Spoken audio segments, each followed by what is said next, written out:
My name is Matt Harris. I'm partnered with Bain Capital.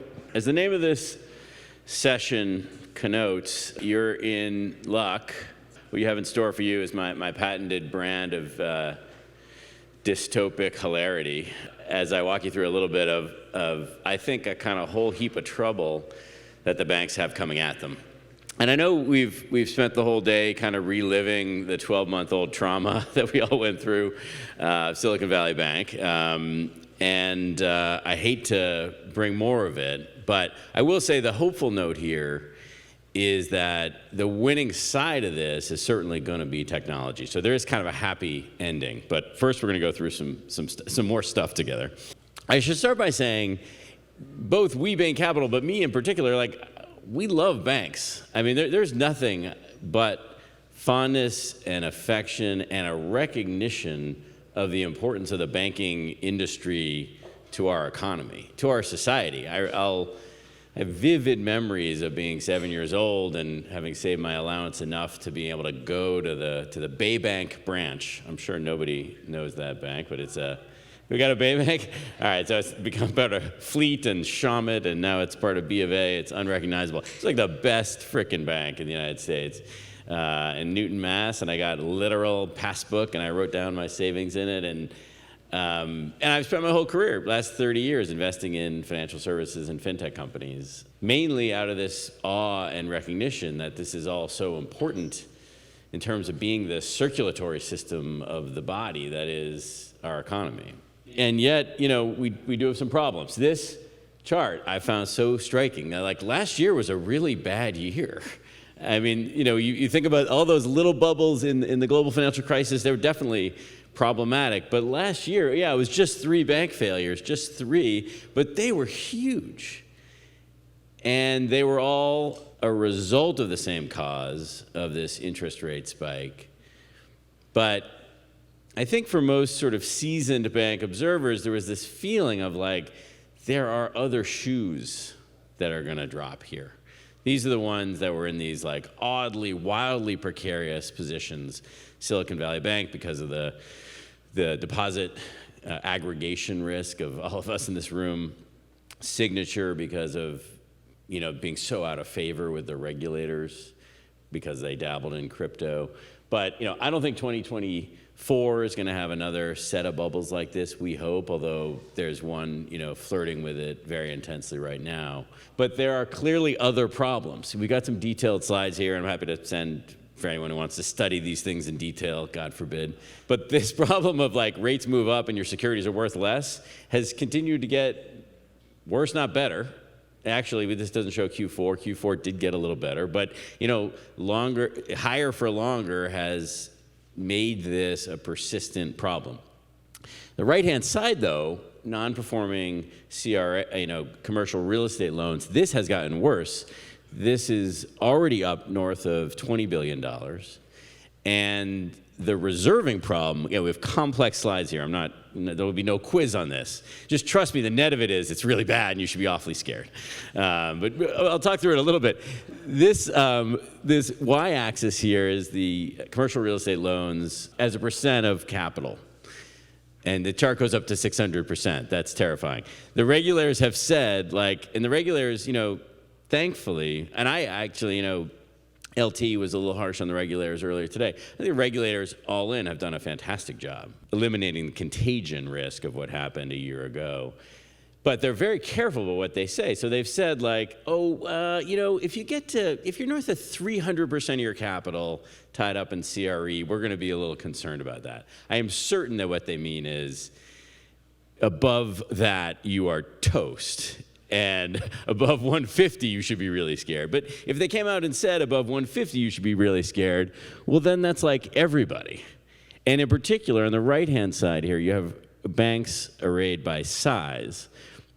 And the big banks, 100 billion and above, in aggregate and on average, are under 100% of their equity capital exposed to commercial real estate. It's these poor regional banks who didn't have very interesting loans to make other than commercial real estate loans. And so they're the ones who are just wildly exposed. And the numbers just came out 2 weeks ago. for Q4, which is that it used to be the case that for every delinquent commercial real estate loan, so 30 days late or more, banks averagely had $2.20 set aside. That's down to $1.40 set aside. That's in a quarter. It decreased by that much because the delinquencies are spiking and because there's just not that much capital available to put into reserves. So this commercial real estate thing, which is a slower moving crisis than deposit flight, remains a persistent drag on bank earnings and a persistent risk to bank capital. And in particular, it's those regional banks, the ones that weren't, solved in the financial crisis. And I am among those that are surprised at how well the regulatory response worked and the fact that we haven't had any crises. We did have this, though. I mean, this is a really scary story of commercial real estate and its impact on what became a north of $100 billion institution. Another really big bubble was about to go out of business. And they got $1 billion, and that seems to have worked, but I don't know if it really worked. And it'll be really interesting. These, bank recovery stories are few and far between because those problems have a way of persisting. What the regulators did solve was deposit flight, and it's incredibly important. It just gives this bank and other banks time because they know that, frankly, everybody's deposits are insured now. Whether they're insured or they're not insured, the federal government has shown its cards. You don't really have to pull your deposits out anymore. And that is, I think, great policy. Some moral hazard around whether, depositors are really asking the right questions of their banks, but I don't think a depositor's job should be to scrutinize the balance sheet, and so I'm fine with that trade-off. Now, so if you're a bank, and I sit with banks all the time, and they do worry about these things behind closed doors, but one of the things they talk about on the positive side of the ledger is generative AI. In the sort of category of like, yes, okay, definitely we're all insolvent, but, generative AI is going to have a huge impact on our business, very salutary benefits. And boy, are we spending time on it. And McKinsey tells us we're going to save so much money. It's just going to be fantastic. And so this is a little sideline I have, which is that I'll go in and talk to a bank, and they all just want me to talk about generative AI. So I'll get up there, and the person who's asking me questions will want to talk about how they can use generative AI to lower costs, to increase efficiency, ultimately to increase their products as well as their productivity, et cetera. And we'll get like 2/3 of the way through, and I'll be like, well, you haven't asked, I think, the most interesting question, which is, what are you going to do when your customers have generative AI? And there's just like really awkward silence. Like, I don't know, what do you mean? That, like, banks will be incrementally assisted by generative AI. And then they will be destroyed by the fact that everyone else will have it. And their entire business model depends on inertia and opacity and latency. And all those things are going away. So this is sort of my shorthand term inside the house is the end of NIM. And that's what I see. I mean, the fact is, human beings are terrible at optimizing their financial situation. The average savings rate available to you from a bank today, not high yield savings advertised online, but the average savings rate realized today is 57 basis points. I mean, I don't care how little you have in the bank. That, actually a 10x increase is worth moving for. And yet, people don't move. It has still been incredibly slow. And this is even worse on the debt side. When COVID came, rates went down like 300-ish to 0-ish, and only 5% of people, 5.2% of people said, oh, I'm going to refinance my auto loan. Only 19% of people refinanced their mortgage loan. And the savings were, again, measured in the hundreds of basis points on big numbers, on $25,000 or $250,000. People are incredibly lazy. Obviously, not the people in this room, motivated, here to come hear me talk, but people in general are pathologically lazy, and it's insane. And this model of banking, we've all heard the old expression of the 363 model of, a bank borrows at 3, lends at 6, and is on the golf course by 3. Now, that was sort of a bygone era, but that's still the model. That's the net interest margin model. You have cheap access to capital in the form of lazy depositors. You make loans to people who rarely, if ever, refi. And so as rates go down, you enjoy massive amounts of excess spread on that side. You enjoy excess spread when rates go up because your depositors don't move. And when they go down, your borrowers don't move. So you have this incredibly sticky net interest margin. And that is going away.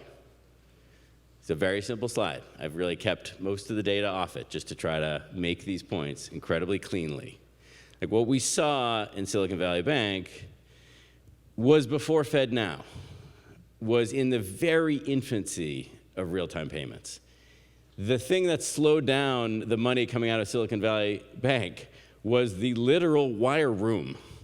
People use that as like sort of a metaphorical expression. It is not a metaphorical expression. There is a room with humans in it that authorize and originate wires.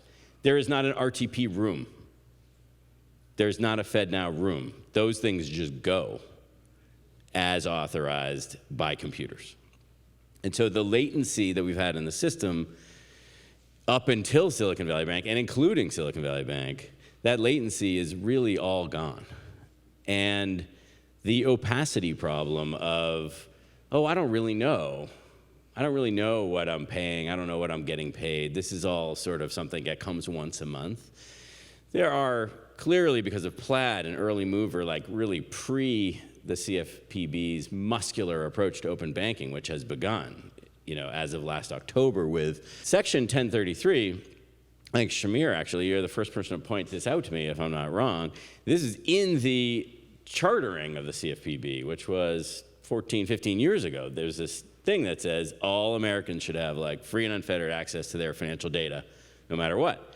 And it's just sat there until last October when the CFPB was like, well, we got to work on that. It sounds like that's a mandate. We're going to get around to it. And that, I don't know, the industry doesn't like it, but we're going to go the way of Europe and the UK and all these other jurisdictions where we will all have free and unfettered access via third-party applications to all of our information.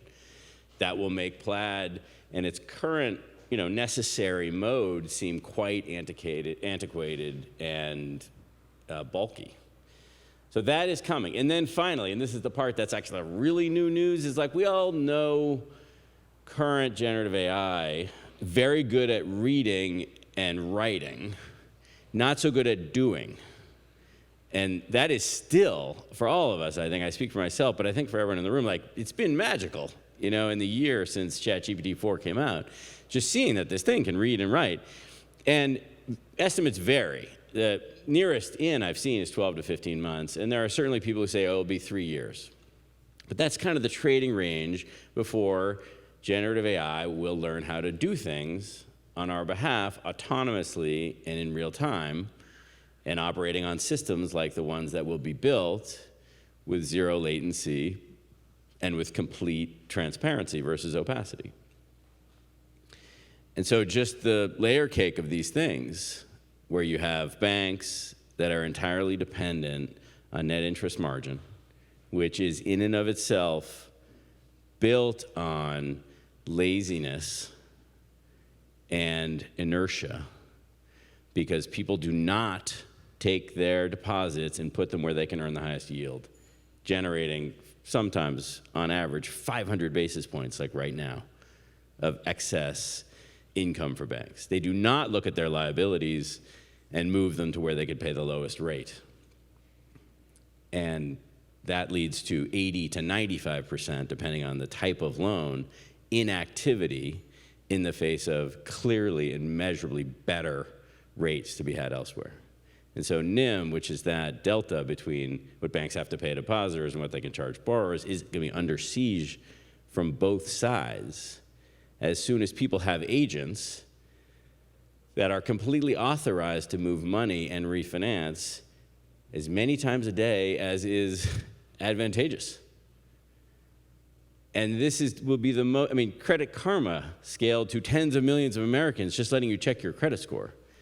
This will be the most viral product in fintech history. There's probably not a lot of money to be made doing it, actually, because it's so obvious and so many people will do it and it'll be part of so many other apps.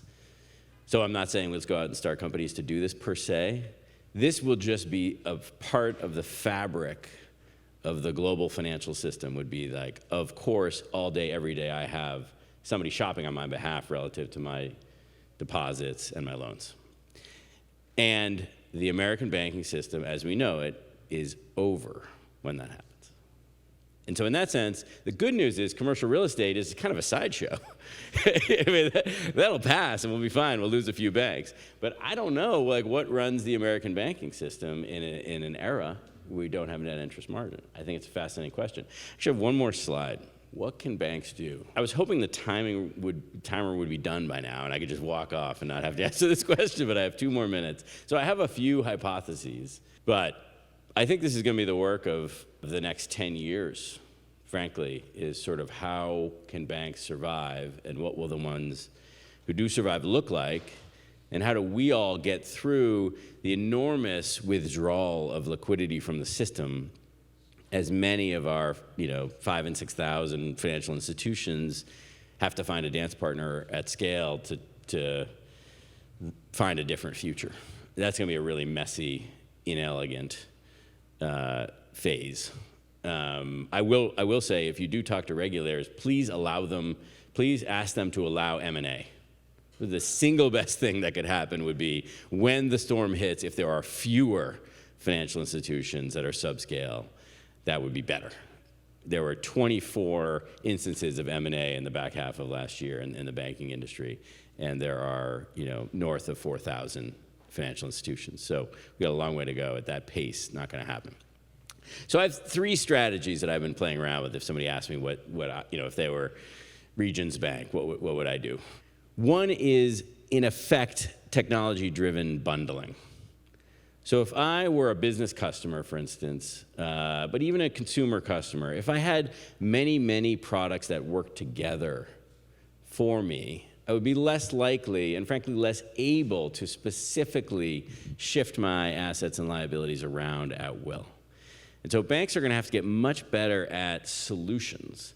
It's very hard for banks because their systems are very product-oriented. They have like a DDA system, and they have a personal loan system and a mortgage system. And frankly, just unifying those to view you as one customer is hard, much less thinking about persona-based solutioning. But that's what they're going to have to do in order to create a bundle of value for you, where you say to yourself, you know what, yeah, I could trim a little bit here and there, but actually KeyBank is doing what I need overall, and I'm a KeyBank customer. The second relates to that I'm a KeyBank customer thing, which is actually a really soft point, but it's about brand. I fly Delta when I can. These systems for optimizing price exist in the airline business, to a fairly well. You can optimize when you buy and from whom you buy. You just got to be willing to buy from any brand. And airlines actually have done a reasonably good job through loyalty programs, but also through brand building of building customer loyalty. And I think banks actually have done a far worse job on average of that. Like this question of identity and brand and what do you stand for, the banks grew up with a regional identity. That's the worst identity you can have. They basically said well, people come to me because I'm here, and they are also here, and so they come to me. That is a terrible identity, and it has totally been blown away by the nationalization of our banking system. And so they have to replace that notion of regional, of just local and regional market share, perhaps by actually building regional identity. That could work. You could go to a bank because they were your local bank, but that's not what they've done. They've just taken advantage of geography. And the final thing, the most interesting, the thing that I would do if I was CEO of a bank, is start doing hard things. And I actually think this is the message I have relative to generative AI in society. Whenever these conversations come up, it's we just all need to start doing harder things. Because the easiest stuff is just going to get done. And we should be grateful for that. Like, we as a species as a civilization have benefited dramatically from like not having to do things that we used to have to do. That's like progress. And generative AI is going to do the easy things that all of us do. So we need to do harder things. For banks, that means loans that aren't simply based on scores. As simple as that, and as hard as that. They need to refine a credit muscle and figure out how to manufacture assets that are distinctive, that cannot be shopped instantly for a better rate 17 times a day. They need to build deposit products that are compelling beyond just rate. They need to not do cookie cutter things. They need to actually do hard things. And for better or for worse, so do we all. Those are my remarks. Thank you for listening.